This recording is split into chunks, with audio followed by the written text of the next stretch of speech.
Bienvenidos, queridos fetividentes, a las buenas nuevas para todos. Y nos encontramos aquí en la aldea de María Reina de la Paz en compañía del Padre Francisco. Buenas nuevas, Padre. Buena nueva, hermana, ¿cómo le va? Bueno, muy bien, gracias a Dios y a la Santísima Virgen Gozando de María. este verano, que muy simpático. Nosotros tenemos unos cambios de clima muy bonitos y a veces no los aprovechamos, ¿no? Exacto. Y digo cambio de clima porque efectivamente en este tiempo, que se llama de, entre comillas, verano, sobre todo en estas áreas del interior, hay una brisa fresca, agradable, incluso en la noche hay que ponerse algo porque ya rebasa el límite de lo tolerable. Con Pero abrigos. imagínense qué bonito aprovechar este tiempo para ir a la playa, para ir a los ríos, no contaminados por supuesto, para visitar los pueblos del interior, pasar un rato bonito en familia. Y tenemos que apostar a eso, ¿no? Visitar a los El familiares lejanos. turismo interno. ¿Y por qué no, cuando se hace ese turismo interno, visitar los santuarios, las basílicas o la basílica de Jesús de Nazareno en la Atalaya, cuya fiesta ya se aproxima, visitar las iglesias, asistir a misa el domingo, en día de semana, ¿por qué no? Todo eso forma parte de las vacaciones, ¿no? Padre, y también aprovechar que cuando uno está de vacaciones, sacar tiempo para la oración, porque también cuando está uno en el labor, el trabajo, uno se le reduce el tiempo de la oración, ¿no? Pero también en las vacaciones Dios lo permite para dedicarle más tiempo al alma, a la oración, entonces también, ¿no? Es que efectivamente el tiempo de vacaciones no significa dejar a un lado la vida espiritual. La vida espiritual no tiene vacaciones y el demonio no toma vacaciones, siempre ha trabajado. Y a veces donde más trabaja en las vacaciones o de noche cuando la gente está cansada, se va a dormir. Así es que, bueno, ojalá antes que termine este tiempo, ¿verdad?, de verano, como llamamos nosotros en Panamá, que es estación seca, aprovechemos este tiempo para descansar, visitar el interior y así, ¿no? Pasar un momento bonito en familia, ¿no? Sí, porque también hay tantas iglesias, Padre, como usted bien dice, aquí en Panamá, en las diferentes provincias muy bonitas, y realmente casi nunca terminamos de visitarlas todas. Y también pues se conoce más gente de la iglesia, otros sacerdotes, también la cultura, otras comidas, ¿no? Porque hay que amar también más a nuestro propio Panamá, ¿no? No, y está Entonces, comprobado, mira, en los que estudian turismo lo saben, está comprobado que cuando las personas, incluso el no creyente, el no bautizado, hablemos de grupos como por ejemplo en China o en Japón, donde hay un gran número de no bautizados, cuando viajan no dejan de visitar iglesias. O sea que las iglesias es uno de los atractivos turísticos que más se visitan y que más permanece en el rango de atracciones. Y en Panamá tenemos muchas de esos atractivos, muchísimas. como el Santuario Nacional, la Basílica de Jesús Nazareno de la Atalaya, la Catedral Metropolitana, que es número uno en visitas, digamos, de turistas Todas que las del pasan por casco el casco antiguo. antiguo, Exacto. la iglesia de San Felipe, la iglesia de San Francisco de Asís.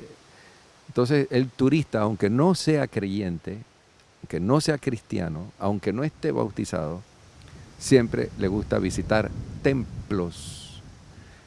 Y lo digo también por nosotros, en caso tal que vamos al interior, bueno, uno visita las catedrales del interior, los santuarios del interior, que son muy bonitos, hay unos que son una verdadera joya, digamos, de arquitectura, son joya Y el altar de también oro, el altar de todo. oro, por ejemplo, la iglesia de Nata de los Caballeros, Altar de los eso hay que caballeros. verlo, o la iglesia de San José de la Montaña, eso, hay que verlo, Ir a conocerlo, por supuesto, claro y que sí, conocer la historia de esa iglesia. claro. Bueno, Padre, también Bueno, pero no queríamos... estamos haciendo promoción de la aldea, porque alguno va aquí no hay nada que ver. Bueno, es un lugar muy bonito, la aldea. Y Sí, en este caso pues nos hemos desplazado acá porque, bueno, no teníamos otro sitio y pensamos que aquí era un lugar también simpático porque brinda lugares, áreas verdes para hacer este programa de las buenas nuevas, ¿no? Al momento de recordar a los jóvenes y a los padres de familia que para los 4 días de carnaval, hay católicos piadosísimos que no quieren utilizar el término carnaval. Yo no sé por qué no, si ese término viene incluso hasta de la Iglesia Católica, que significa despídete de las excentricidades, despídete de la abundancia, despídete de la lascivia, despídete de la concupiscencia, porque entramos en Cuaresma. Entonces, los 4 días de carnaval tenemos aquí en la aldea un retiro espiritual para jóvenes. Ya tenemos muchos años de hacerlo. Pueden venir jóvenes de cualquier parte de la República de Panamá. Inclusive en este caso vienen jóvenes también de Perú, de España, de Honduras, a hacer la experiencia. Y un retiro espiritual. También vienen sacerdotes, pues, con el padre Samuel, padre Teófilo, padre Amado, vienen sacerdotes a confesar, padre Agustín, etc. Entonces es un momento bonito, ¿no? De confesión, de Eucaristía, de catequesis, de convivencia. Los 4 días de carnaval, que le llamamos Festival Juvenil de Verano. Sí, con el lema, con María construimos el futuro. Entonces, como jóvenes, ¿cómo poder ir construyendo ese castillo, pues, ese castillo interior, que es lo que me va a llevar al futuro frente a tantos problemas, ¿no?, de la sociedad, y que los jóvenes están necesitados, como la Virgen nos ha dicho en Medjugorje, ¿no? La Virgen, pues, tiene esa preocupación por los jóvenes. Y que ahora, gracias a Dios, podemos hablar ya abiertamente de Medjugorje, porque la Iglesia Católica ha reconocido las primeras apariciones. Un trabajo largo de 4 años, con una comisión donde estaban peritos de diferentes ramas, y que algunos de ellos incluso no creían y algunos todavía no creen. Sí. Pero formamos parte de la comisión y eso es importante, ¿no? Porque se ve también la rigurosidad del trabajo que se llevó a cabo. Exacto. Pero bueno, sí, la Virgen está preocupada por los jóvenes, porque los jóvenes están en una situación muy difícil y la Virgen quiere llegar a los jóvenes. Y los jóvenes también deben llegar a María. Y podríamos hablar de esto, ¿no? Podríamos hablar de la Madre de Dios. Exacto. Podemos hablar de la Santísima Virgen María a nivel general, porque, mira, nosotros tenemos en Panamá a la Virgen como patrona. Fue declarada por la Conferencia Episcopal, algo que ya estaba en curso desde la época de la llegada de los españoles a Panamá. La devoción a la Santísima Virgen María bajo la advocación Santa María la Antigua. Esa es nuestra patrona. Y hay que darla a conocer. Y yo creo que todos en Panamá, todos debiéramos tener, yo la tengo en mi habitación, y la tengo también en FTV, debemos tener una imagen de Santa María la Antigua y respetar lo que nuestros obispos han dicho. Ahora, que hay algunos que no la conocen, bueno, tenemos que darla a conocer. Es el momento. Quienes la conocemos y quienes la amamos. Y saber de la historia, porque cuando vienen los extranjeros, sobre todo los católicos, lo primero que nos preguntan sobre Santa María la Antigua. No, pero eso es interesante. Mira, tú vas a México, o los mexicanos católicos van a un sitio y se identifican con la Virgen de Guadalupe. Totalmente. Los hondureños con la Virgen de Suyapa, los nicaragüenses, la Purísima, los costarricenses con Nuestra Señora de los Ángeles. Bueno, los panameños tenemos una identidad mariana, Santa María la Antigua. Y la antigua no significa la anciana. No, sino el origen de dónde viene, que es interesante. Podríamos hablar de esta advocación muy bonita, pero cuando hablamos de la advocación de Santa María la Antigua también tenemos que hablar primero que todo de la Madre de Dios. Estamos hablando de la Madre de Jesucristo, estamos hablando de la Madre de la Iglesia, estamos hablando de la Madre de la humanidad. Y Panamá históricamente ha sido un país mariano.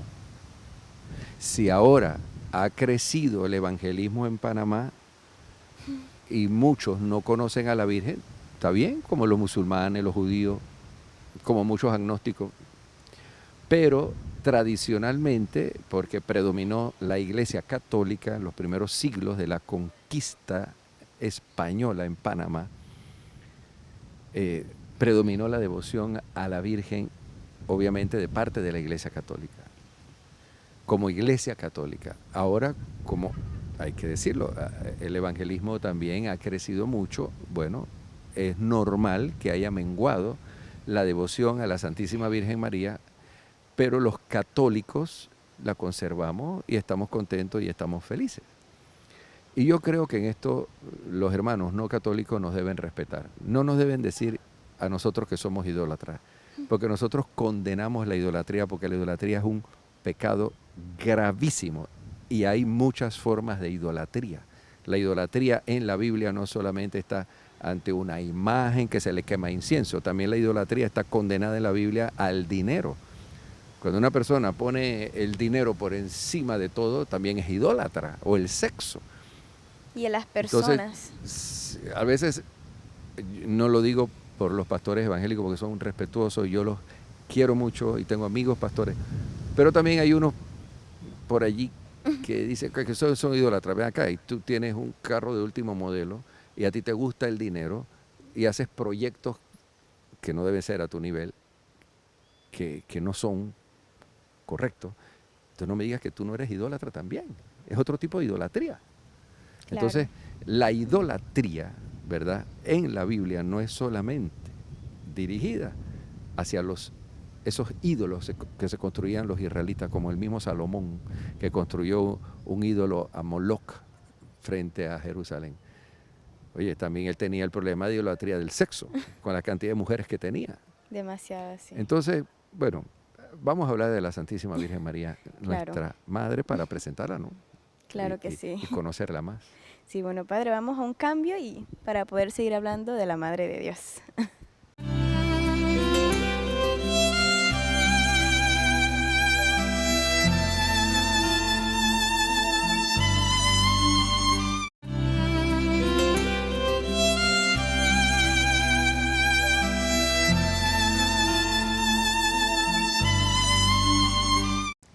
Volvemos en las buenas nuevas para todos, siguiendo hablando de la Santísima Virgen María, que es importante en la vida de todo cristiano católico. Y bueno, estábamos hablando sobre todo de parte de los jóvenes, padre, pero también pienso que la persona de la Santísima Virgen es importante desde la iglesia hasta un niño, un adulto, un anciano, pero siempre es importante conocerla más y tenerla presente en nuestros corazones.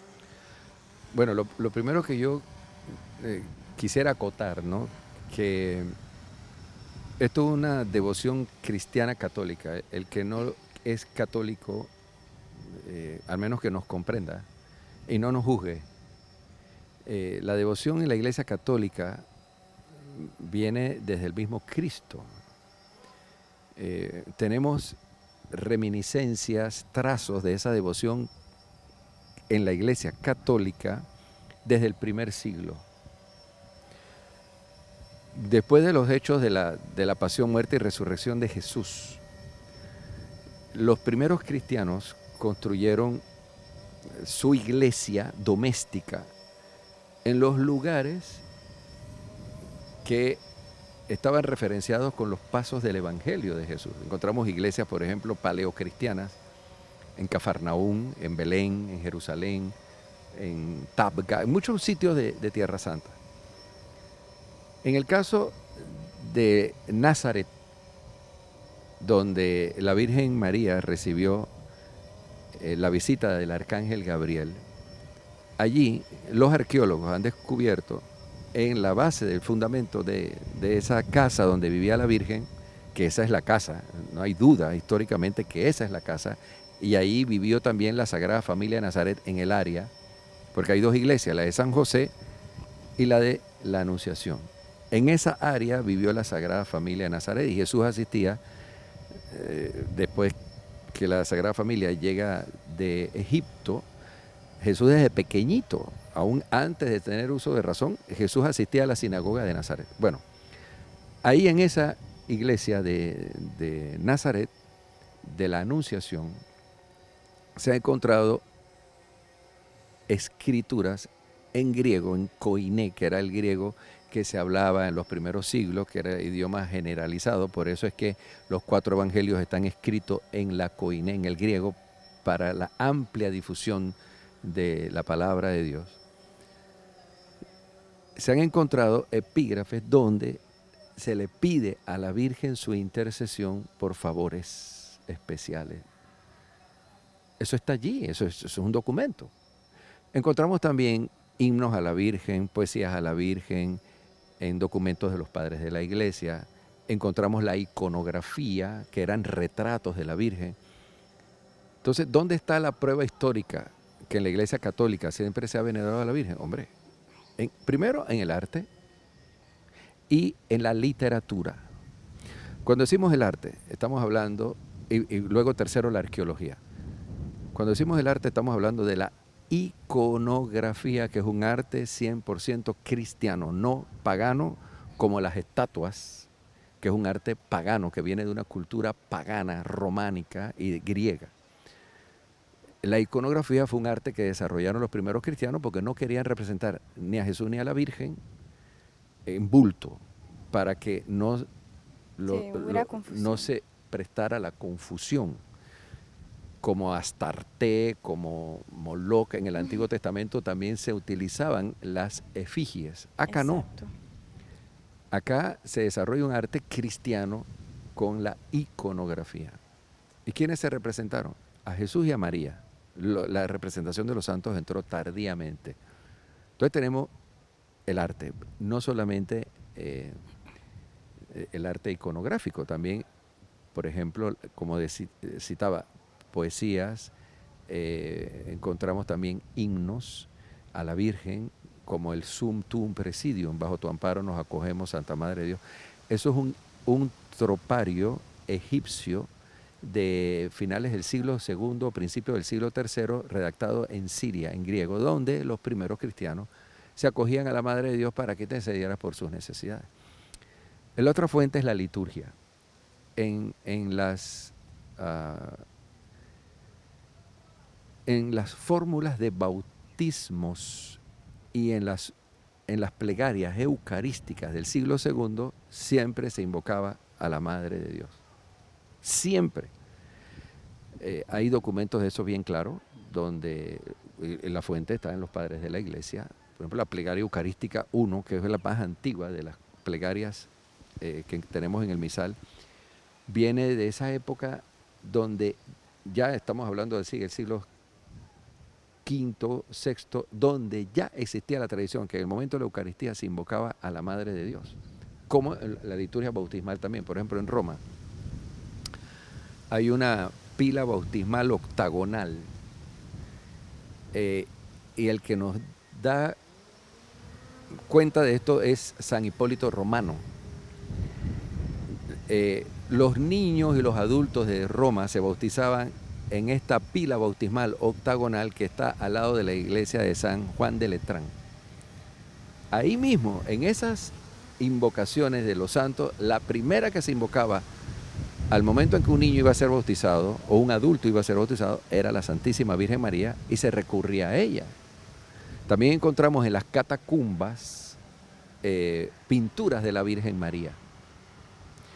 Por ejemplo, en la catacumba de San Domitila en Roma encontramos la imagen de la Virgen más antigua que hasta ahora se ha descubierto en una catacumba. Estamos aquí en el siglo II. Aparece la Virgen sentada en un trono con una estrella, y el profeta Isaías en el Antiguo Testamento hablando de esta profecía de que una virgen está encinta, en Isaías 7, donde una virgen está encinta y da a luz a un niño que le pone por nombre Emanuel. Esa profecía, donde se representa a la Virgen, se encuentra en la catacumba de Santa Domitila, que está hacia las afueras de Roma. No es la única, hago constar, pero esta es la más antigua, del siglo II. Entonces no hay duda que los primeros cristianos invocaban a la Virgen y le rezaban a la Virgen. No hay duda, no hay duda. Lo que pasa hoy día que con el luteranismo, porque Lutero no es que todo lo que hizo está mal, algunas cosas las hizo bien, porque habían abusos y todo esto. Se centraliza en la palabra de Dios, y como en la palabra de Dios tenemos tantas referencias, obviamente cambia la mentalidad, que lo que no está en la Biblia, no. Pero entonces, eso es una mentalidad, ojo, luterana, no es una mentalidad católica. Porque en los católicos, según la Dei Verbum, que es una de las constituciones fundamentales del concilio, dice que nosotros tenemos 3 fuentes de ese patrimonio, ¿no? La Biblia, la tradición y el magisterio. Obviamente un no católico no lo va a aceptar, bueno, eso es su manera de pensar, pero respete la nuestra, ¿no? Nosotros tenemos también el magisterio y tenemos también la tradición. Y hay una tradición continua de los primeros siglos hasta el día de hoy en que nosotros en la Iglesia Católica nunca hemos vivido sin María. Y ojo, no vamos a vivir sin María hasta que Jesús regrese a la tierra. Porque es la madre de Cristo. Y dentro del proyecto de salvación de Dios para la humanidad a través de Jesús, María ocupa el primer lugar. Repito, dentro del proyecto de salvación de Dios para la humanidad a través de Cristo, María ocupa en primer lugar, porque a ella le tocó concebirlo en su vientre, educarlo y vivir a su lado. Fue su madre, pero también fue su primera discípula. Y nosotros aceptamos eso, porque eso es revelación, eso es historia. Digo, yo puedo seguir hablando, pero usted puede interrumpirme y hacerme preguntas apropiadas. Claro que sí, padre. Bueno, es que está muy interesante todo lo que usted nos está diciendo, pero yo al escucharlo, la verdad que yo decía, bueno, tenemos, como usted bien dice, el magisterio, la tradición y ¿no? la Biblia, pero también meditaba al escucharlo hablar que tenemos todas esas herramientas, padre, pero también me pongo a pensar, tenemos eso, pero también el testimonio de todos los santos de la iglesia que nos hablan de la Santísima Virgen María. Sí. Entonces, eso también es como que me impresiona, ¿no? Me impresiona bastante porque casi todos los santos son marianos, padre. Es que ese es el otro para punto alcanzar que la no santidad. comprende, el no católico no lo comprende. Seguro que ellos tendrán santos, no estarán canonizados, los tendrán, porque habrán unos que habrán vivido y viven la virtud en grado heroico. Nosotros en la iglesia tenemos además otra fuente por el cual Dios nos habla y siempre se ha respetado desde los tiempos bíblicos. Cómo Dios corregía al rey, a los sacerdotes de los abusos, a través del profeta, a través de la profecía. Y ese carisma de profecía siempre ha estado en la iglesia como Meyugoria. Meyugoria es un carisma de profecía como Fátima. Y aquí ningún teólogo puede decir la iglesia no necesita de profecía y en la tradición nunca hemos tenido profecía, porque te tendría que tragar sus palabras. Tenemos Catalina de Siena que aconseja a un papa que tiene que regresar a Roma. Y tenemos, así como Santa Catalina de Siena, tenemos otros muchos como hoy día Santa Faustina Kowalska. Padre Pío, Madre Esperanza. Sí, bueno, no, yo digo directamente como el aspecto profético. Claro. Porque si bien sus escritos han sido de revelaciones privadas y ayudan a su congregación, no obstante, en el caso del Padre Pío también ha ayudado a la iglesia. Pero Santa Catalina de Siena, los pastorcitos de Fátima, o Santa Faustina Kowalska en época de la Segunda Guerra Mundial, sí. O Conchita Cabrera. Conchita Cabrera es un mensaje profético. O sea, y un teólogo no puede subestimar eso, porque entonces, ¿dónde queda su teología también? Si tú has estudiado teología, tú sabes que gran parte de la teología veterotestamentaria está en manos de la profecía. De la profecía. Amós, Oseas, Ezequiel, Abdías, Zacarías, todos estos profetas. Y del Nuevo Testamento son con la misma visionarios, Santísima Virgen hablan María. con Dios. Y ellos tienen una inspiración. Y Dios a través de ellos corrige al rey, corrige al pueblo. Y eso ha ocurrido siempre en la historia de la iglesia. Obviamente ese no es el magisterio ordinario. El magisterio ordinario siempre ha sido los concilios, el Papa en unión con los obispos que están en comunión con él. Ese es el magisterio ordinario. Pero también ha habido un magisterio, entre comillas, extraordinario. Fátima, Catalina de Siena, las apariciones de Guadalupe. Me decía a mí que ahí no hay un magisterio también. Bueno, los españoles estaban a punto de ya irse por las epidemias, era insalubre, los conflictos, y ya habían tomado la decisión de irse. Eso es historia. Y habían problemas también de vasallaje, de explotación a los indígenas, y luego interviene el cielo directamente. O sea, ningún teólogo y ningún obispo, ningún sacerdote le puede decir a Dios, no intervengas extraordinariamente. No pueden, no, porque el magisterio no puede. Ahora, el magisterio tiene que interpretar los signos, como dice el Catecismo de la Iglesia Católica cuando habla de las revelaciones privadas, y acompañar estas manifestaciones. Siempre ha habido en la Iglesia ese magisterio extraordinario cuando, hombre, la Iglesia necesita ayuda, ¿no? Sí, no Entonces, es perfecta.